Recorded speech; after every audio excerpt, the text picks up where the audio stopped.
You might know my name, but not my voice. Or you might know just my chess games.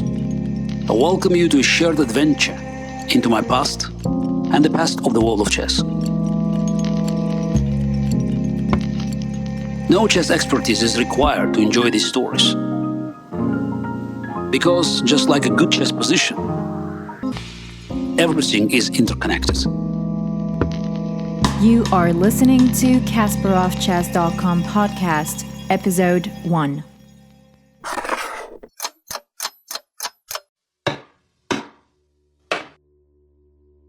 Hello, this is Garry Kasparov. You might know my name, but not my voice. Or you might know just my chess games. Kasparov running out of time. Only 30 seconds left. Can he checkmate? He's a queen up. It must be a win, but has so little time left. Or my human rights activism. И наша задача сегодня – это демонтаж режима, демонтаж путинского режима. What happened to you? They just were standing there, and all the people, old ladies, women. Some of the arrested were desperate to escape the police. Or my writings and lectures about artificial intelligence. From mythology to science fiction, human versus machine has been often portrayed as a matter of life and death. Or maybe you have never heard of me at all. And I suppose I must forgive you for this. In any case, I welcome you to a shared adventure into my past and the past of the world of chess. He's played brilliantly, still has control, but he only has 40 seconds left to try and win this. No chess expertise is required to enjoy these stories, as my focus here will be more on what happened off the board, not on it. To give you a little biography and a quick update first, I'm currently locked down in New York City, where I've lived with my family for years now.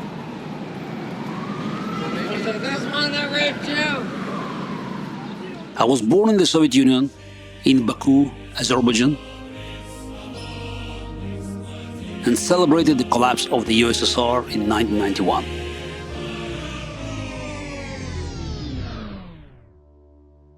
I was the youngest world chess champion in history in 1985 at 22, and though I lost my title in 2000, I was still rated number 1 in the world when I retired in 2005. There was a time when Kasparov was considered to be invincible. He just went from tournament to tournament, leaving a trail of destruction behind him.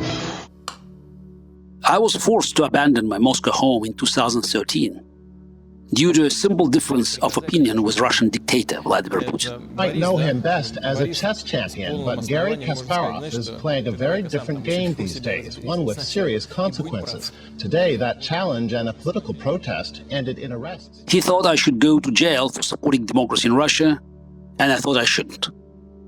Along with my professional activities, I'm the chairman of the Human Rights Foundation, and more recently, the Renewed Democracy Initiative. It is fair to say that I'm as busy now as when I was world champion. My work in politics has made me miss the days of chess, when everyone had to play by clear rules. Since I retired from professional chess, I've spent a lot of time writing and speaking about decision-making and what I call the human-machine relationship. Just 12 years later, I was fighting for my life against just one computer in a match called by the cover of Newsweek, The Brain's Last Stand. No pressure. We will touch on a few of those topics in this series because, just like a good chess position, everything is interconnected. One of the interesting things about looking back with the clarity of history and hindsight is to contrast it with how I felt at the time. This is a way to learn about ourselves. And, if you are paying close attention, to improve ourselves. Does the champion share his opinion on this move? So he did not see this move? I didn't calculate it. I knew that it should won. I saw you playing very quickly this move over the board. I didn't calculate. It's just so several lines. Why it's winning? Because I have 7... So why talk about my life in chess and why now? With a global crisis dominating the present, This morning, devastation felt in hospitals across the country. and everyone worried about the future, A busy hospital calling in the National Guard after dozens of staff were infected by the virus.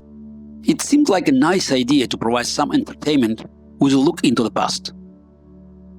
In this new podcast series, I will tell some of the best stories from my long life in chess. Chasing around the board. Yes, it's almost comical how these two knights have been hopping all over the place. It's got the worst place. H4, Kasparov advancing those pawns again. Obviously, you can't take an H4 because you lose the. About great games, brilliant moves, and a few terrible blunders as well. Something had to give, and that's why Kasparov gave up his queen.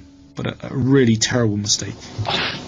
I just cannot believe that move from Kasparov. You will hear my thoughts about some of the remarkable personalities I've been privileged to know and to face over the board, including some world champions, and at least one supercomputer. Garry Kasparov will not look back on the London leg of the Intel World Chess Grand Prix Series with fond memories. In the very first match of the tournament, he was pitted against a silicon monster that devoured him with the minimum of emotion and the maximum publicity.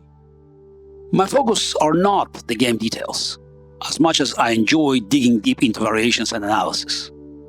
Most of these games have been deeply analyzed many times, including by me, and I wanted to provide new material that only I can provide. This series is about the stories behind the games and why they're meaningful to me before the first move, after the final move, and even today. As I said at the start, no real chess knowledge is required, although we will provide some additional material for chess fans who want to know more about the games. So thank again for joining me on this audio journey into the past. Let's get started.